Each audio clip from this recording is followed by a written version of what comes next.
ఒకటి socio economic conditions వాళ్ళకు అనుకూలంగా లేకపోవడం. ఉమ్, అంటే మార్కెట్ ఎకానమీలో మనిషి బతకాలంటే కొంత కనీస రాబడి అవసరం. ఉమ్, అట్లా కష్టపడి మార్కెట్ ఎకానమీలో సంపాదించుకుందాం అనే పరిస్థితి, సెక్యూరిటీ లేదు జీవితాలకు. ఉమ్, కాబట్టి వాళ్ళకు ఈజీ మనీ ఏది మార్గం అని చూస్తే ఈ మార్గాలు అవుపడ్డాయి. ఉమ్, పంపు చేస్తున్నారు, విదేశాల నుంచి పంపు చేస్తున్నారు, స్వదేశంలో పంపు చేస్తున్నారు మనీని.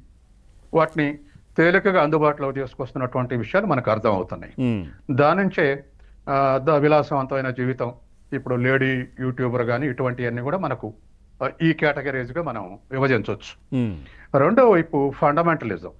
ప్రపంచవ్యాప్తంగా ఫండమెంటలిజం పెరుగుతుంది. అది మన దేశంలో పెరుగుతుంది.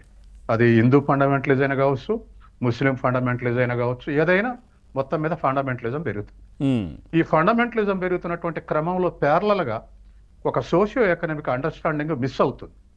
అంటే ఆ చర్చే లేదు. ఇప్పుడు విద్యా సంస్థలు ఉన్నాయి.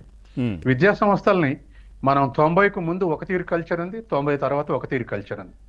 ఇప్పుడు మనం సిరాజ్ను కానీ సమీర్ను కానీ ఇద్దరు ఇంజనీరింగ్ స్టూడెంట్స్ అంటున్నారు. ఉమ్, ఇంజనీరింగ్ స్టూడెంట్స్ ఎట్లా ఎందుకు అట్రాక్ట్ అయ్యారు? ఐసిఎస్ ఆదేశాల్ని పాటించే స్థితికి ఎందుకు పోయారు? వాళ్ళు ఏమైనా జీవితంలో కష్టాలు ఎదురై లేదా ఎంప్లాయ్మెంట్ అన్ఎంప్లాయ్మెంట్ సమస్య, లేదా ఇంకా అప్రెషన్ కండిషన్స్ ఇటువంటి ఫేస్ చేయలేక అయ్యారా అంటే కాదు. వాళ్ళ చదువులోనే ఇవి మిస్ అయింది, ఈ వాల్యూస్ మిస్ అయినాయి. ఉమ్, గతంలో విద్యా సంస్థల్లో చర్చలు జరిగాయి మేము స్టూడెంట్స్ ఉన్నప్పుడు. అది ఏ విషయం మీదనే జరిగేది. అసలు విద్యార్థులు సెల్ఫ్ ఎడ్యుకేట్ అయ్యేవాళ్ళు. ఒక ఫినిషింగ్ కూడా ఎట్లా వస్తుందో ఒక విద్యా సంస్థ నుంచి విద్యార్థి అట్లా వచ్చేవాళ్ళు కంప్లీట్ అండర్స్టాండింగ్ తోటి. కానీ వాళ్ళు ఇంజనీరింగ్ చదువుతూ అట్రాక్ట్ అయ్యారంటే దాంట్లో ఖచ్చితంగా వాళ్ళు తయారు అయ్యేటువంటి ప్రాసెస్లనే తప్పు ఉంది. ఉమ్, అంటే మెకానికల్గా తయారు చేస్తున్నాం, వాళ్ళకి ఇటువంటిది ఒకటి ఏది దొరకగానే అట్రాక్ట్ అవుతున్నారు. కాబట్టి ఇది ప్రపంచవ్యాప్తంగా జిహాదీ ఉద్యమం.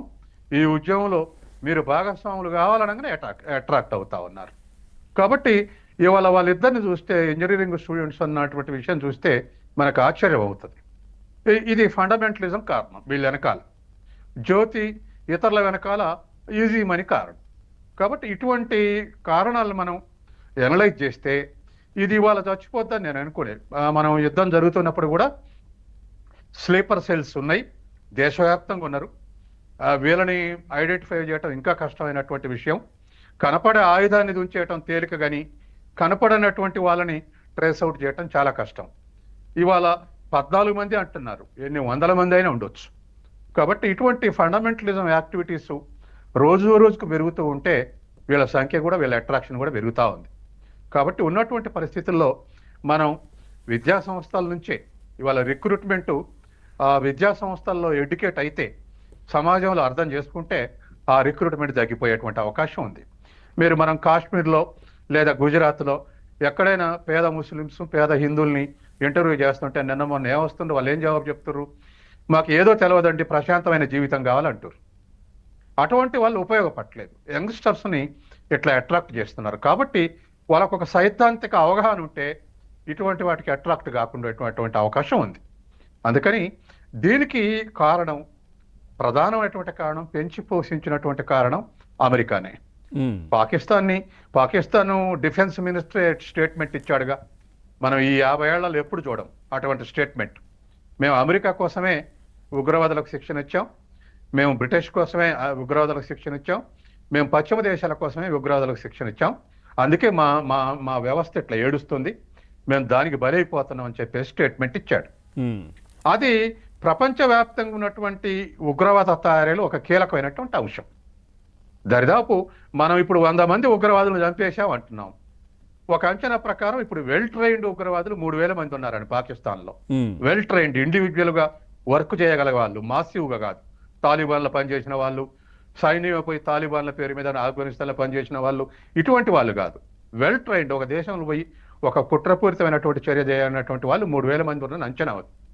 మనం ఒక 100 మంది చంపినాం అనుకుంటున్నాం. కాబట్టి ఈ సమస్య సస్టైన్ అవుతూనే ఉంటుంది.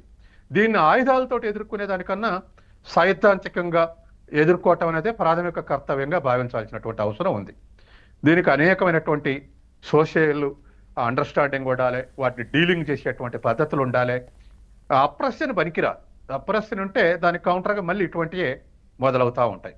కాబట్టి డెమోక్రటిక్ని వీటిని ఎడ్యుకేట్ చేసుకోవాల్సినటువంటి ఎట్లా సార్ అవసరం ఉంది. ఎట్లా చేసే సాధ్యం అవుతుంది అంటే మన దగ్గర ఉన్నారు ఇక్కడ ఉన్నటువంటి విద్యా వ్యవస్థల్లో మార్పులో లేదంటే అవి చేయొచ్చు కానీ అక్కడ 3,000 మంది సుశిక్షితులైనటువంటి ఒక క్రిమినల్స్ కావచ్చు ఇట్లాంటి టెర్రరిస్టులు పుట్టుకొచ్చినప్పుడు అక్కడ ఎట్లా మార్పు తీసుకొస్తాం మనం ఆ దేశం చేయాలి కదా అది ఎట్లా చేస్తాం